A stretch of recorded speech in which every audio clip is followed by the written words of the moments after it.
Greetings, upstanders. Dr. O here, and another day, another act of hypocrisy for the Trump administration. And I done told y'all that this was the case as it relates to their racism and anti-Semitism. I posted in an earlier video that the biggest threat to the Jewish community, in my opinion, is Trump and his acolytes. Hate crimes against Jewish people soar while this man is in office. And now I'm looking at his policy with his South African refugees, and at least one of them has documentation of being an anti-Semite. One of them, by the name of Charles Kleinhaus, has a history of complaining about Jewish people online. You can find this in the Washington Post, the New York Times, the Guardian. You can I'm reading even right now from the New Republic, and this says that this is a man who claims to be. He claims, and this was one of the other things I said. Has anyone actually documented that these guys are actually farmers? But he, one of his posts called Jewish people untrustworthy and dangerous. He wrote, this is from April 15th, 2023. Jews are untrustworthy and a dangerous group that are not God's chosen like to believe they are. And not God's chosen as they like to believe they are, is what I'm assuming he's saying. Where is the temple that must be their concern? Leave us alone. We all believe in the God of Abraham, Moses, and Jacob. I almost said something ugly and then some type of weird face.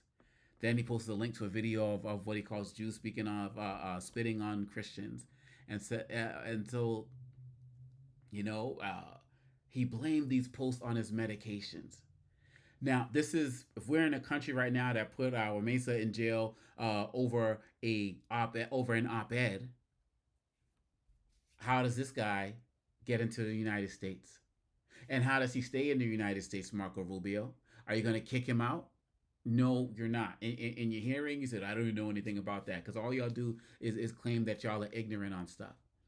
But if your whole policy, Trump administration, is about, and from what I'm understanding, there's a Jewish faith organization that has been part of helping these people get settled. And now they're finding out that this man has these anti Semitic views. So, Trump administration, if you're really about challenging and fighting anti Semitism, are you going to send this man back? Are you going to kick him out? No, you're not, because he's white. And this is what I'm saying, you all. How long are y'all gonna continue to support this administration and not realize you are either that yourself in terms of either racist or anti-Semitic, or you're just gonna say you just don't care, or you're gonna call off the hypocrisy?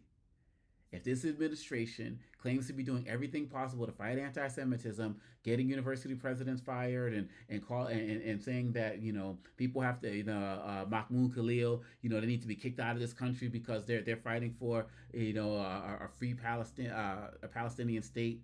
Or Mesa, who wrote an op-ed years ago, who has also been somebody who's been working for peace. Guys like that can't be in this country, but yet you use American taxpayers' dollars to bring somebody over and resettle them who have their own history and post of anti-Semitic views, of clear anti-Semitic views. These guys are here because they praise Trump and MAGA. And so really at the end of the day, y'all, we just got to call a thing a thing. If the Trump administration was honest about his protection and fighting of anti-Semitism, and this guy, from what I can tell, hasn't apologized anywhere. If and people say, well, he posted a post in support of October 7th and the like, and again, there's a difference between talking about individual Jewish people, especially people who are Jewish in the United States, and professing support for the state of Israel. It's two different things. They're not always connected. And so if you're not going to call out this hypocrisy, then you're a hypocrite as well.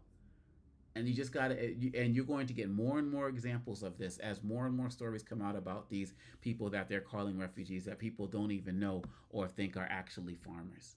Because even that story about him is suspect.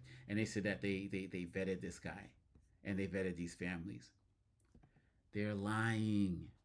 They are lying to you. Period. Bottom line. Period. Bottom line. And the hypocrisy is real. And if you're not going to call it out, that says something about you. If you are calling it out, you got this space to do it.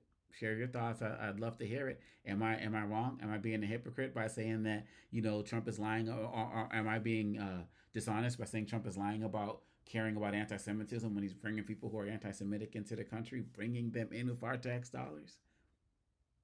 I think there's a there, and it needs to be explored, because at the end of the day, all Trump cares about, and all many in MAGA care about, is building whiteness. They don't care if you're racist. They don't care if you're anti-Semitic.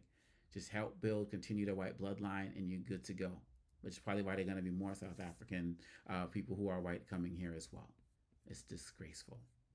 Peace out.